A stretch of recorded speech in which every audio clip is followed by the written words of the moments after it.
Hey, good afternoon, everybody. Hope this message finds you all doing well. Hey, today's document of the week is the FSBO Builder Compensation Agreement. Now, in this market, a lot of sellers feel like they could probably sell their home on their own based on what they're hearing in the marketplace.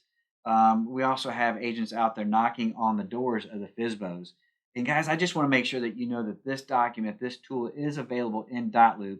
We want to make sure that you guys are getting paid for all the work that you're putting into this. So let me just run over this document with you real quick so you're aware of some of the language that's being utilized.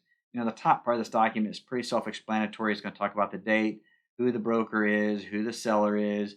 On line 6, you're going to highlight what the address of the property is.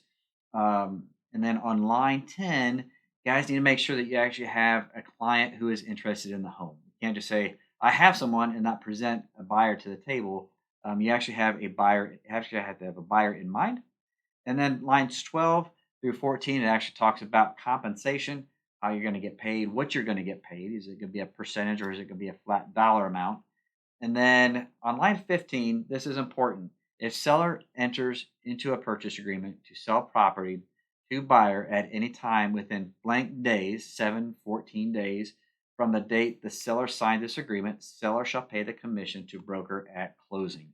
That is very important. I want to make sure you guys are aware of that. You got to have a time. It does have a timeline associated with this agreement.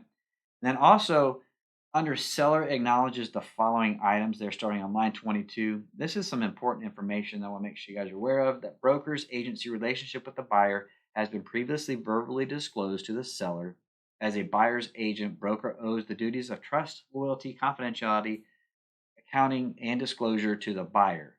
Then item number 2 is great. That broker is promoting solely the interest of the buyer in this transaction, and any material or confidential information given to the broker by the seller will be disclosed to buyer if in the buyer's interest. So if you find out some information from the seller that is worthy and noteworthy of sharing with your buyer, please pass that information along.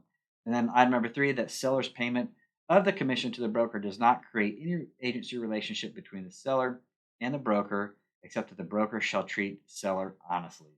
And then you have further conditions if you have any additional comments you want to put in there. But on page 2 is where everybody's going to sign. You've got areas for the sellers, yourself, and your broker manager. So, guys, keep this tool in your back pocket. That way, when you're knocking on those doors of the FSBOs, you can offer up an agreement to make sure everybody understands who's getting paid and how much they're going to get paid. And as always, if you ever need anything, give us a call here at Agent Development. We're a phone call, text, or an email away from help. And we look forward to seeing you at the next document of the week.